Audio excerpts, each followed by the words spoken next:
우리 그리스도인은 가난하고 어떤 때는 참 몸이 아프고 힘들지만 이 세상 다른 사람들이 갖지 못한 것을 갖고 있는 사람들입니다.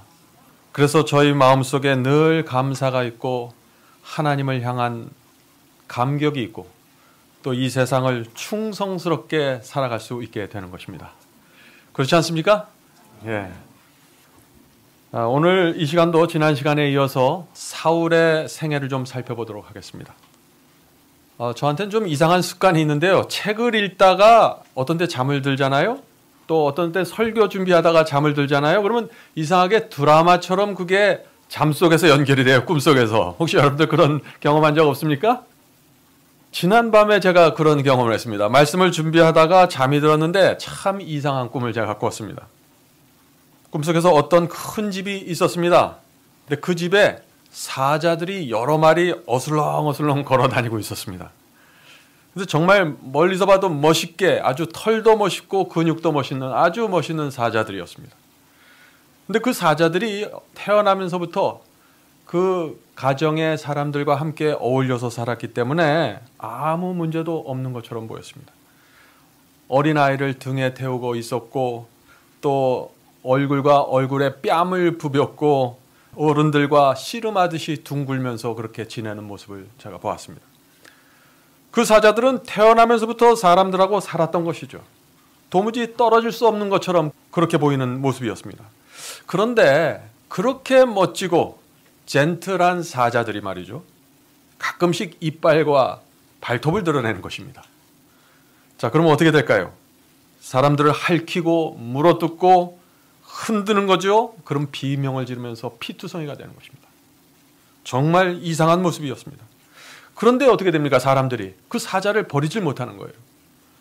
사자 눈치를 보면서 한동안 피하는 모습이 있습니다. 그런데 사자들도 그렇게 물어뜯고 나서는 또 한동안 또 아무 일도 없는 듯이 또 왔다 갔다 어슬렁어슬렁 거리는 것입니다. 꿈속이었지만 그 장면이 이해가 안 됐어요. 저 사람들 왜 저럴까? 놀라운 것은요, 그런 일들이 반복되는데 사람들이 이 사자를 내쫓지 않는 것입니다. 왜 그럴까요?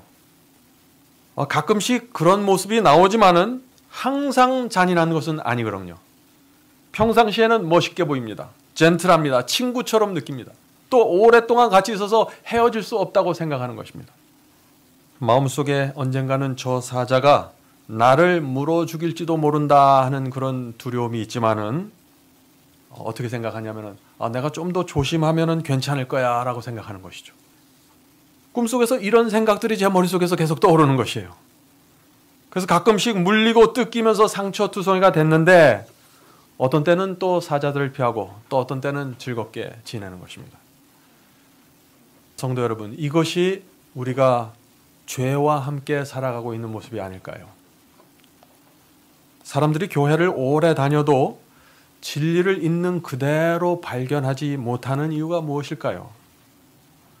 왜냐하면 사람들은 죄와 함께 구원받기를 원하는데 성경은 죄로부터 얻어내는 구원, 죄로부터 건진받는 구원을 말하고 있기 때문입니다.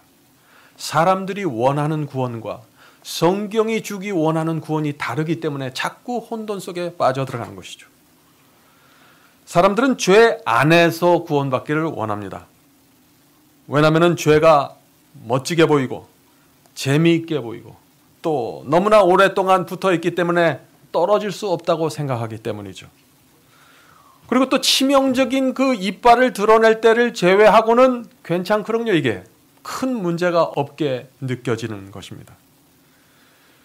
그래서 오늘날 교회 안에 죄 안에서 죄와 함께 구원받기 원하는 사람들이 그렇게 많이 있게 되는 것입니다. 오늘날 사람들이 듣기 원하는 설교가 어떤 설교입니까? 죄가 마음과 생애 속에서 사자처럼 어슬렁거려도 구원받을 수 있다 하는 설교들을 듣기 원하는 것입니다.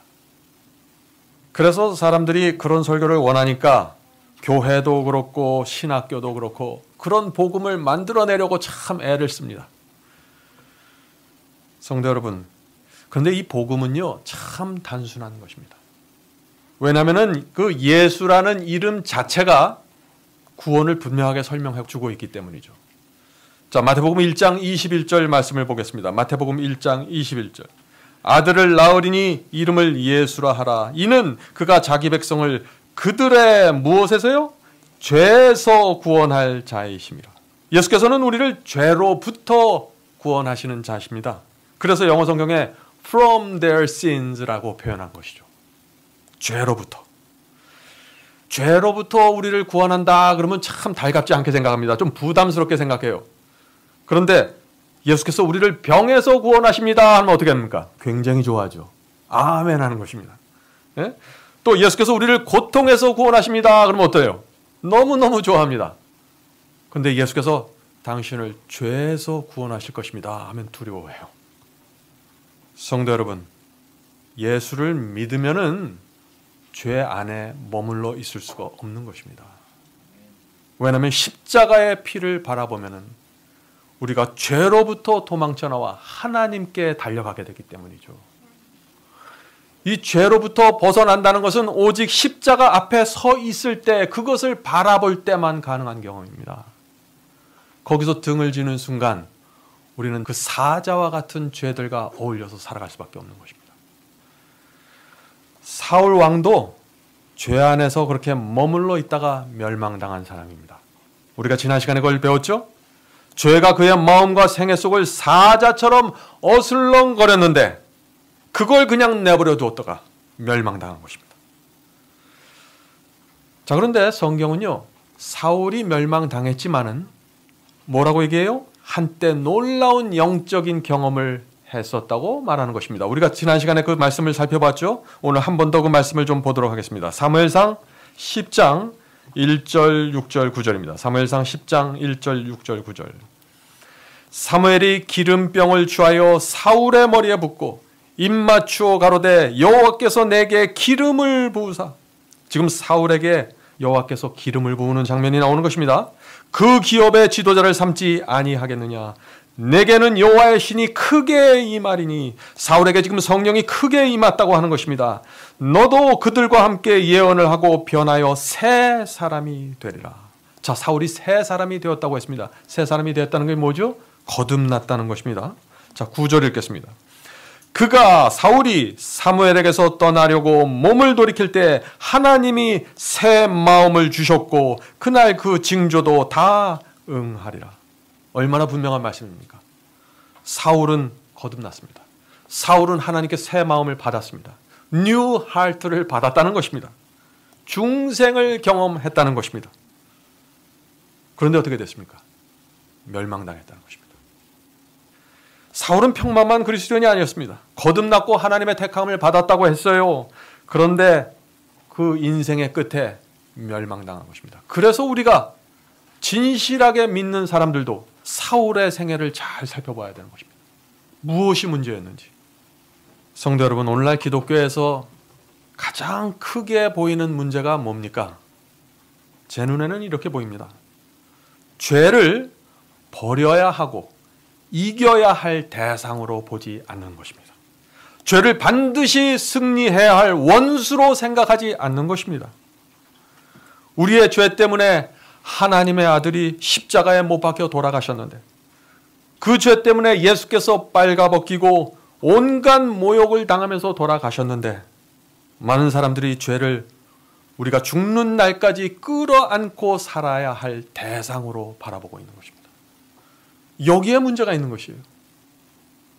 예수 그리스도 앞에 나가 눈물을 흘리며 기도하지만 죄를 헤어질 수 없는 친구로 바라보는 것입니다. 우리가 그런 식으로 죄를 바라보면 어떻게 될까요? 성경을 읽으면서 길을 잃어버리게 됩니다. 성경에 나오는 의인들의 실수와 죄가 보일 때마다 어떤 생각을 하게 될까요? 죄를 덮어줄 수 있는 좋은 핑계거리를 자꾸 찾게 되는 것이죠. 그들도 죄를 범했으니까 나도 죄를 범해도 된다라고 생각하게 되는 것입니다. 결국 그런 사람들은 어떻게 됩니까? 사울처럼 되는 것이죠. 자기 속에 있는 죄를 정당한 것으로 합법화시키고 점점 더 자기 자신을 기만하게 되는 것입니다. 그럼 어떻게 돼요?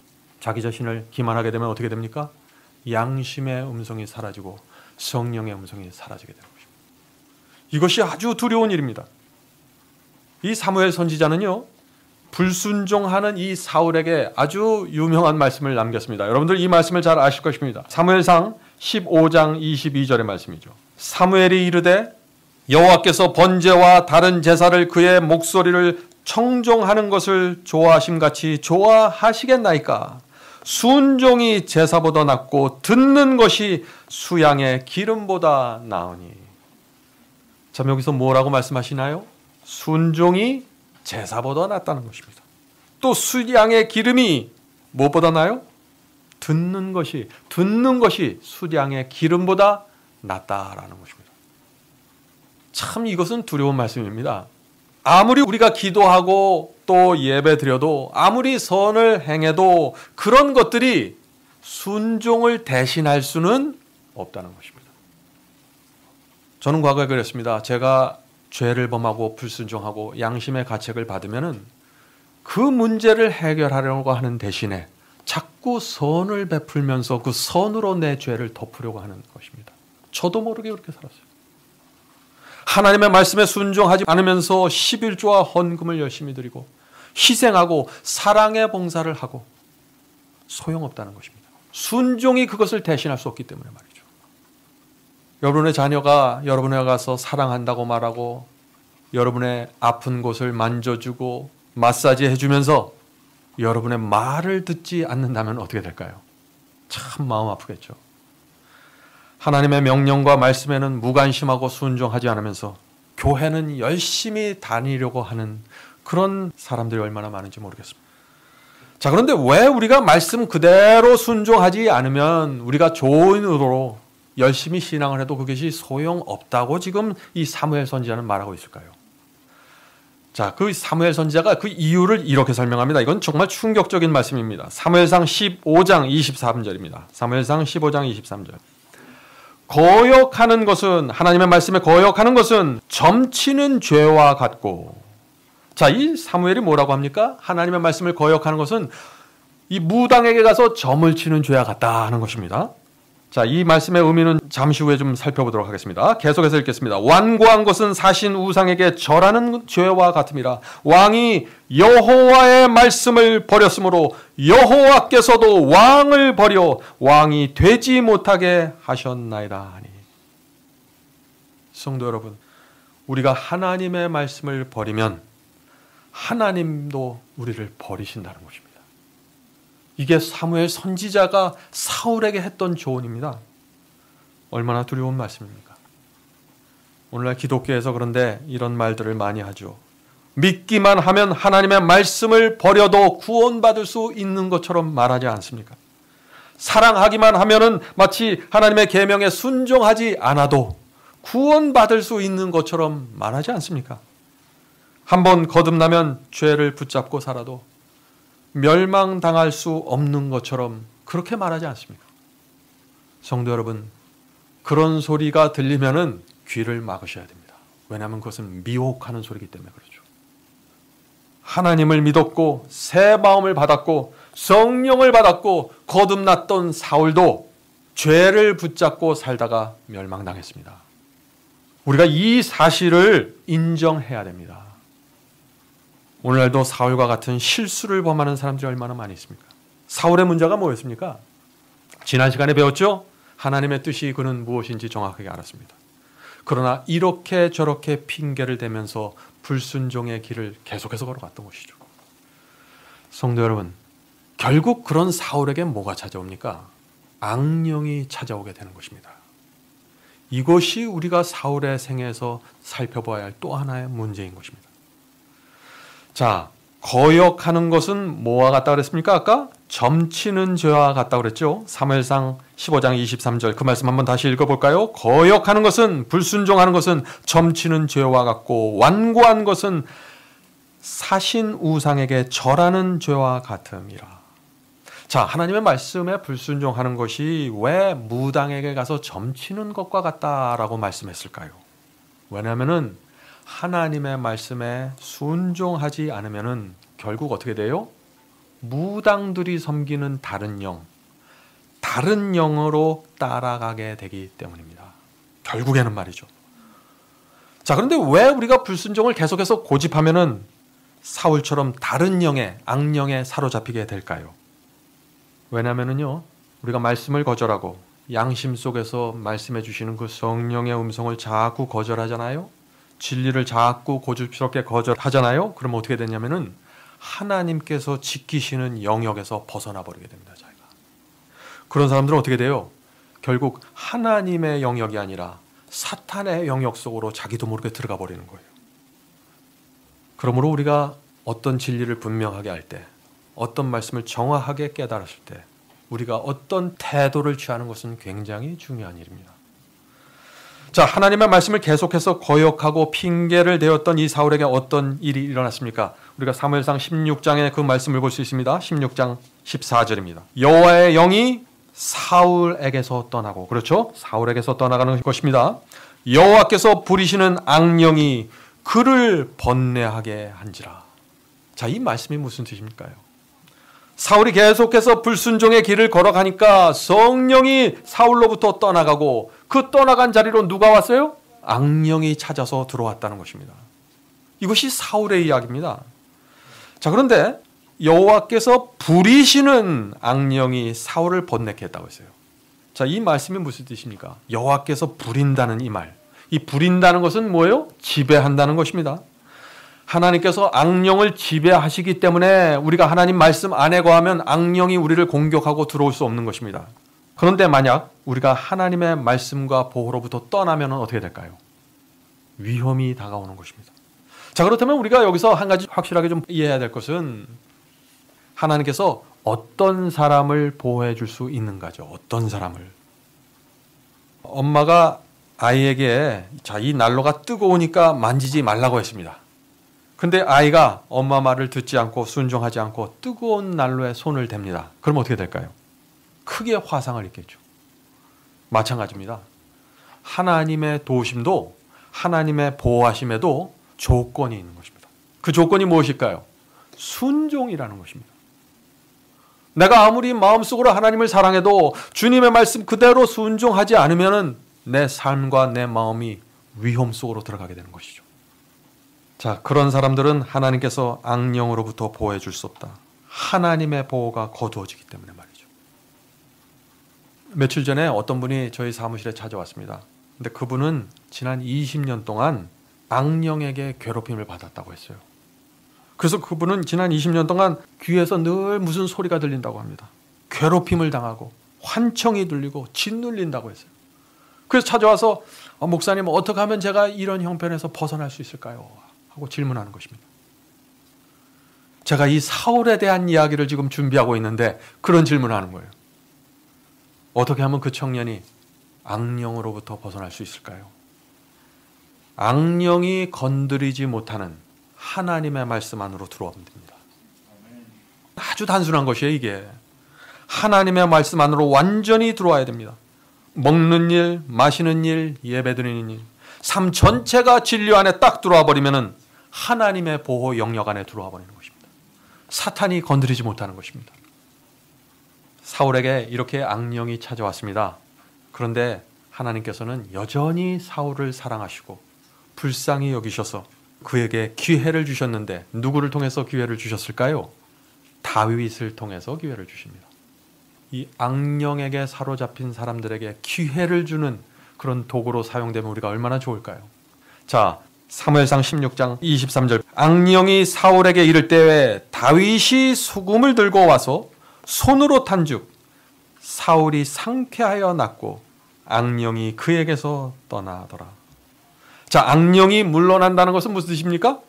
다시 거듭난 상태로 돌아올 수 있다는 것입니다. 가능성이 있다는 것이에요. 악령이 떠나다는 것은. 아직 이 상황까지는 사울이 악령에게 완전히 사로잡힌 것은 아닌 것이죠. 우리가 정말 성령 충만한 마음으로 그런 생애를 갖고 사람들을 도와줄 때 그 사람을 사로잡고 있는 악령과 귀신이 떠날 수 있다는 것입니다. 우리가 이 다윗의 심령을 갖고 사람들을 접촉하면 말이죠. 이것이 전도입니다. 이것이요. 자, 그런데 문제가 하나 생겼습니다. 사울이 지금 악령에게 괴롭힘을 당하고 있죠?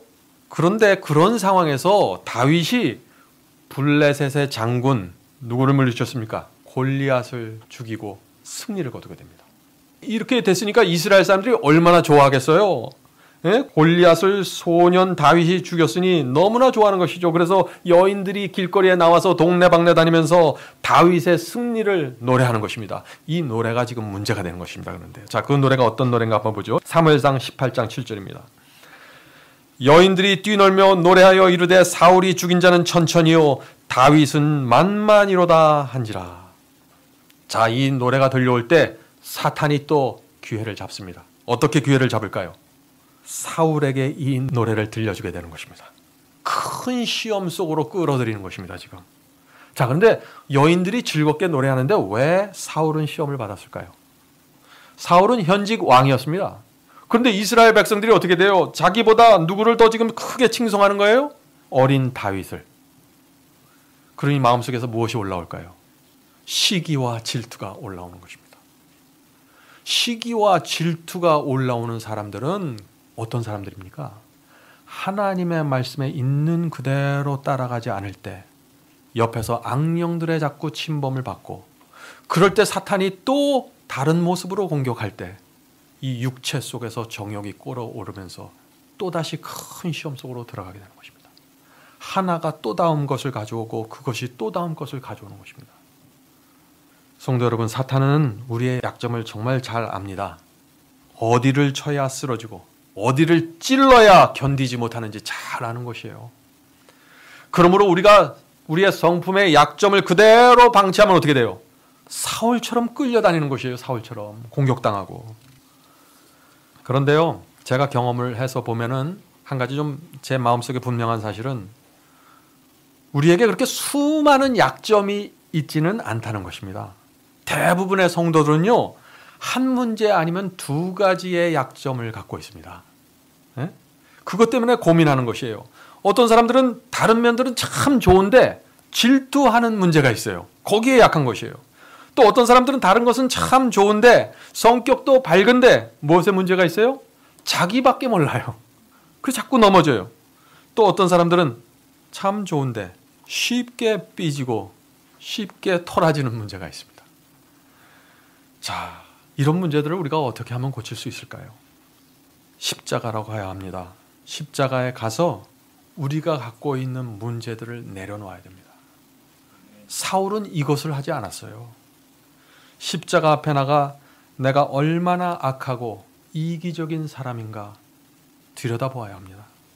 성령께서 우리 마음 곳곳을 보여주면서 우리의 더러운 동기와 세속을 우리에게 보여주시게 되는 것입니다. 그러면 우리가 어떻게 해야 될까요?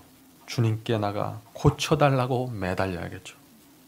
간절한 마음으로 주께서 저를 버리시면 제가 갈 곳이 없습니다 라고 매달려야겠죠. 치료가 거기서부터 시작되는 것입니다. 많은 사람들이 여기까지 오질 못하는 거예요.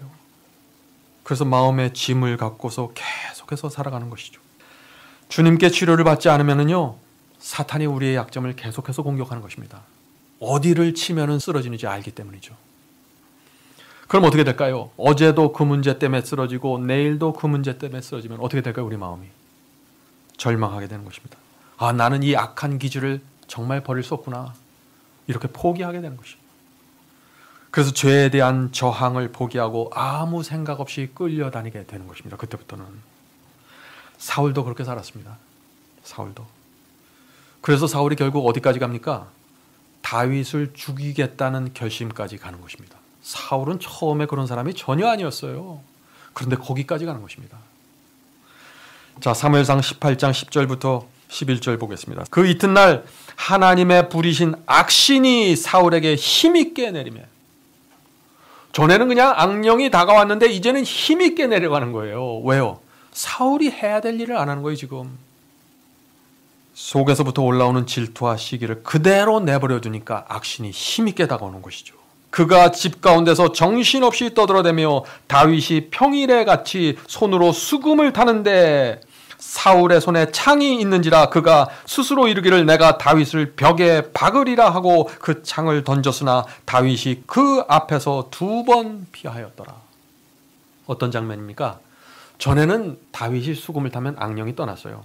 그런데 이제는 다윗이 사울을 진정시키려고 수금을 타는데 효과가 없는 것입니다. 지금 이 상황까지 온 것이에요. 성도 여러분, 사울 같은 사람도 여기까지 올 수 있다는 것이에요. 성경은 그것을 말하는 것입니다. 사울이 어떤 사람이었습니까? 왕의 자리를 사양할 정도로 겸손했습니다. 새 마음을 받았습니다. 자기를 멸시하는 자들을 자비를 베풀고 용서했던 사람입니다. 그런 사울이 여기까지 온 것입니다.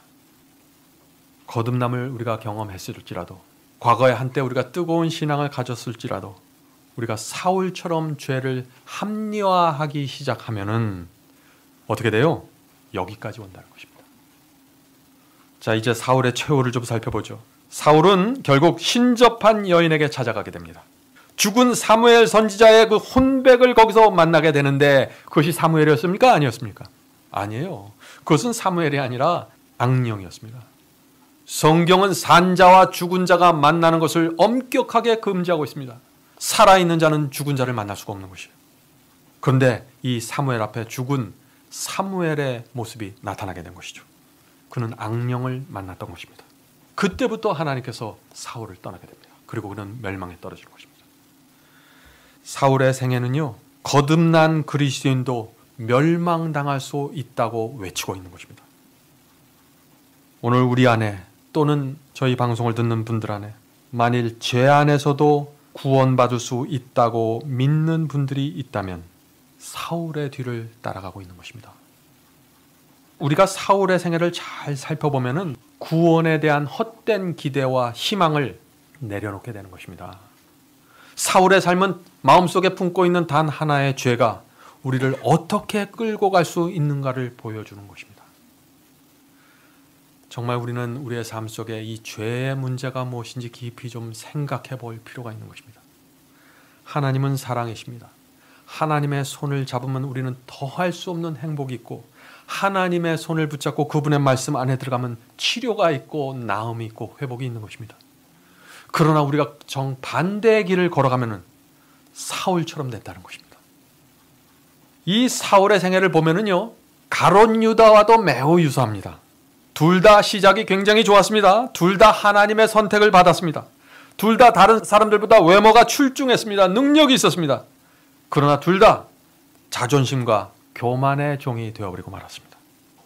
둘 다 사람들의 인정과 칭송을 갈망하다가 무너졌습니다. 둘 다 끊임없이 자기를 합리화하고 하나님의 뜻을 대적하다가 무너졌습니다.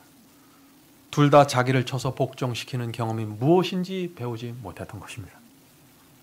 그래서 둘 다 그들의 마음속으로 사탄이 들어가게 된 것이죠. 둘 다 회개하는 모습을 보였지만 그들의 회개는 진정한 회개가 아니었죠. 그들은 죄 자체를 슬퍼하고 버린 것이 아니라 죄가 자기에게 가져온 문제를 슬퍼했던 것입니다. 그리고 둘 다 스스로 목숨을 끊었습니다. 유다는 개들이 몸을 먹었다고 했고 사울의 몸은 새들이 먹었다고 했습니다. 두 사람은 동일한 길을 걸어갔고 동일한 운명에 처했습니다. 성도 여러분, 우리는 정말 하나님의 말씀 밖으로 넘어가지 말아야 됩니다. 위험합니다. 하나님의 말씀 밖이 매력적으로 보이죠? 멋있게 보이죠? 그러나 넘어가 보십시오. 그 안에는 심령의 공허함이 있고 행복이 없고 처절함이 있습니다. 그래서 어떤 때는 우리에게 하나님께서 그런 것을 허락하시는 것 같아요. 깊이 떨어져 봐야 아니까 말이죠. 그런데 사도 바울은요, 이 말세에 사울의 죄가 교회 안에 크게 나타날 것을 예언하고 있습니다. 오늘 제가 말씀드리고 싶은 그 말씀의 초점이 바로 여기에 있습니다. 데살로니가 후서 2장 9절부터 10절입니다. 악한 자의 임함은 사단의 역사를 따라 모든 능력과 표적과 거짓 기적과 불의의 모든 속임으로 멸망하는 자들에게 이 말이니. 자, 여기 뭐라고 말씀하죠? 사탄이 온갖 속임수로 사람들을 미혹해서 멸망으로 끌어가는데 사람들이 멸망당하는 이유가 무엇이라고 말했습니까? 자, 계속해서 읽겠습니다. 이는 저희가 무엇을 받지 못하여? 진리의 사랑을 받지 못하여 구원함을 얻지 못함이라. 진리는 우리를 사랑합니다. 그러나 우리가 진리를 사랑하지 않습니다. 그래서 문제가 생기는 것이에요. 이 말세에 사람들이 당하는 미혹도 바로 여기에 있는 것입니다. 사울처럼 진리의 사랑을 받지 못해서 진리를 받아들이지 못하는 것입니다. 하나님께서 이렇게 말씀하셔도 내 생각은 이렇습니다 라고 말하면서 자꾸 내 길을 가는 것이죠. 계속해서 자기를 합리화시키고 성령의 음성을 거절하는 것. 자, 하나님께서 이런 사람들을 어떻게 하실까요? 그 후에 이어지는 말씀을 읽겠습니다. 데살로니가 후서 2장 11절과 12절입니다. 이러므로 하나님이 유혹을 저희 가운데 역사하게 하사 거짓 것을 믿게 하심은 진리를 믿지 않고 불의를 좋아하는 모든 자로 심판을 받게 하려 하심이니라. 자, 여기서 하나님이 유혹을 저희 가운데 역사하게 하사 거짓 것을 믿게 했다 하는 표현이 나오죠. 참 이상한 표현입니다. 근데 이 말씀은요, 하나님께서 사람들을 유혹했다는 얘기가 아니에요. 이 말씀은 사람들이 계속해서 자기를 합리화시키면서 진리를 거적하고 불순종하니까 어쩔 수 없이 하나님께서 어떻게 해요? 보호의 손길을 거두실 수밖에 없다는 것이죠. 그래서 사람들이 유혹에 빠지게 된다는 것이에요. 그렇게 되면 어떻게 됩니까? 또 사탄이 또 들어오게 되는 것이죠. 바로 사울에게 일어났던 이 일이 마지막 시대 교회 속에서 크게 일어난다는 것입니다. 이런 문제에 빠져 있는 사람들이 얼마나 많은지 모릅니다. 하나님을 사랑하는 사람들입니다. 순종하기를 원하는 원함이 있습니다.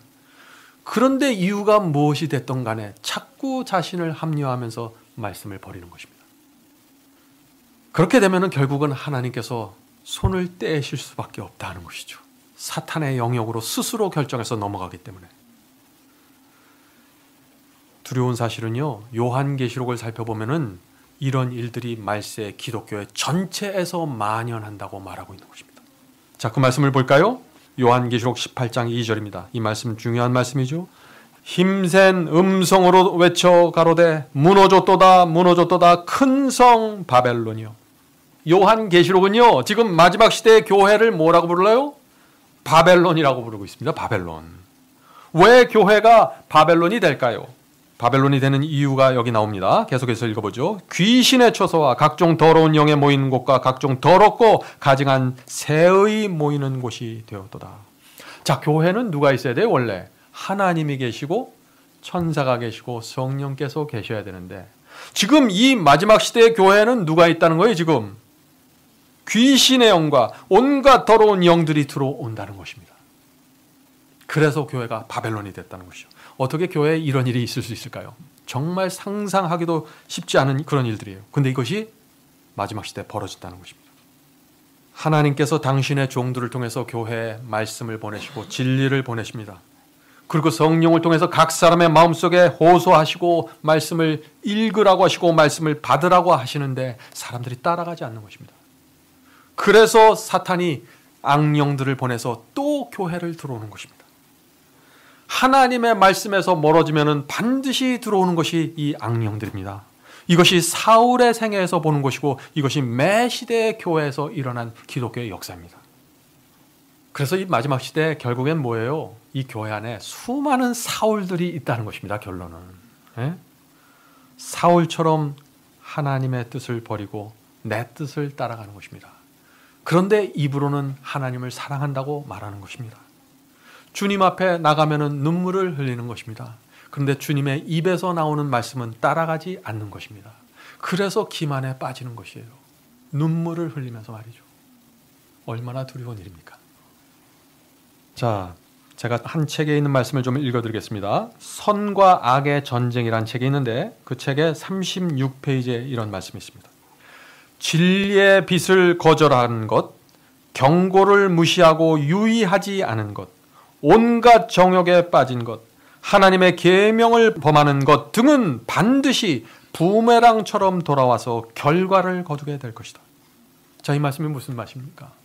우리가 한번 죄를 짓고 불순종하면 아무것도 아닌 것 같죠? 그냥 사라져서 없어지는 것 같죠? 아니라는 것이에요. 반드시 돌아와서 결과를 만들어낸다. 그래서 성경이 뭐라고 말합니까? 너희가 오늘날 그의 음성을 듣거든 마음을 강팍해 하지 말라. 이것이 성경이 우리에게 던지는 호소입니다. 계속해서 읽어보죠. 성령은 고집스럽게 하나님의 뜻을 거절하는 사람들로부터 떠나간다. 성령이 떠나면 악한 정욕을 제어할 능력이 사라지게 되고 사탄과 악령으로부터 보호받지 못하게 된다. 성도 여러분, 저는 제가 선교를 하고 사람들과 만나서 전도를 하면서 이런 경우를 많이 보았습니다.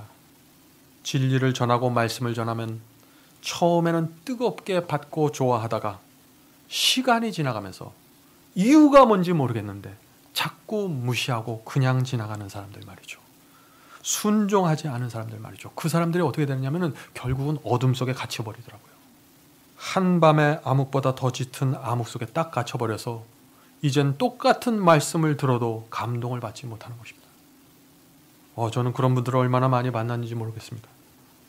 요한일서 2장 11절에 이런 말씀이 있습니다. 어두운 가운데 있고 또 어두운 가운데 행하며 갈 곳을 알지 못하나 이는 어두움이 그의 눈을 멀게 했습니다. 어둠 속에 들어가 있으면요 안 보입니다. 진리의 빛이 여전히 비추고 있을지라도 귀가 듣지 못하게 되고 눈이 분별하지 못하게 되는 것입니다. 말씀을 거절하면 결국은 이렇게 되는 것이에요. 그래서 말씀을 거절하면은 말씀 중심에 들어가 있지만 말씀에 의해서 감동을 받지 못하고 성령께서 그 말씀을 통해서 나를 끌고 가지 못하는 것입니다. 이건 정말 심각한 얘기죠. 요한계시록 18장의 그 마지막 시대 교회가 바벨론이 된다 하는 이 말씀을 나누면은 가끔씩 들어오는 질문이 있는데 이런 질문을 던집니다. 목사님, 요한계시록은 말세의 교회 안에 가증한 새들이 모여든다고 하는데 그것이 무슨 뜻입니까? 그분은 이제 계시록 18장에 우리가 앞에 읽었던 그 말씀을 질문한 것입니다. 무너졌도다 무너졌도다 큰 성 바벨론이요 각종 더럽고 가증한 새의 모이는 것이 되었도다. 자, 이 말씀이 어떤 뜻입니까? 여러분도 한번 생각해 보신 적이 있나요? 이 말씀은요 바벨론이 된 이 교회 속에 가증한 새들, 더러운 새들이 모인다는 것입니다. 자, 그렇다면 이 모이는 이 가증하고 더러운 새들이 뭘까요? 이것을 알아야겠죠? 요한계시록 19장을 보면은요 새들이 모이는 장면이 나옵니다. 예수께서 재림하실 때 그 악인들의 시체를 뜯어먹는 새들의 잔치가 나와요. 그 말씀을 먼저 좀 읽어보겠습니다. 계시록 19장 17절과 18절입니다. 내가 또 보니 한 천사가 해에 서서 공중에 나는 모든 새를 향하여, 지금 예수께서 재림하실 때 천사가 새들을 향해서 명령하는 모습입니다. 모든 새를 향하여 큰 음성으로 외쳐가로되 하나님의 큰 잔치에 모여 왕들의 고기와 장군들의 고기와 장사꾼들의 고기와 말들과 그 탄자들의 고기와 자유한 자들이나 종들이나 물론 대소하고 모든 자의 고기를 먹으라 하더라. 예수께서 재림하실 때 수많은 새들이 몰려와서 죽은 자들의 몸을 뜯어먹는다고 했는데 이 죽은 자들이 누구입니까? 악인들의 시체입니다. 예수께서 재림하실 때 죽은 의인들은 무덤에서 부활하죠. 살아있는 성도들은 공중으로 승천해 올라갑니다. 그런데 악인들은 어떻게 됩니까? 예수께서 재림하시는 그 영광의 빛에 의하여 쓰러져서 죽는 것이죠. 멸망하는 것입니다. 그때 이 지구가 어떻게 될까요? 수많은 악인들의 시체로 덮이는 것입니다. 썩는 냄새가 진동하게 되는 것입니다. 그때 하나님께서 이 지구에 있는 새들을 불러서 죽은 악인들의 시체를 뜯어먹으라고 명하시는 것입니다. 이것이 마지막 때에 있는 새들의 잔치예요. 자, 그래서 이 요한계시록에 보면은요, 이 새들이 뜯어먹는 존재들이 있는데 그건 죽은 자들, 죽은 악인들을 얘기하는 것입니다. 성도 여러분, 말세에 교회 안에 사람들이 살아있는 것처럼 보이지만 실제로 죽어 있다는 것입니다. 이것이 요한계시록이 우리에게 주는 말씀입니다. 그래서 라오디게아 교회를 보면 어떻게 됐나요? 자신이 가난한데 가난한지 모른다 그러고 곤고한데 곤고한지 모른다 그러고 심지어 벌거벗고 있는데 옷을 입고 있다고 생각하는 것입니다. 왜 그래요? 죽어 있기 때문에. 모르는 것이에요. 죽은 자는 아무것도 모르죠. 그래서 말씀을 거절하고 불순종하면서도 나는 하나님께서 나를 의롭게 보신다라고 생각하는 것입니다. 이것이 영적인 죽음이에요. 이렇게 생각하면은요, 참 두려운 일입니다. 새들이 몰려오고 있습니다. 교회 안에서 뜯어먹을 것을 찾고 있는 것이에요. 얼마나 두려운 일입니까?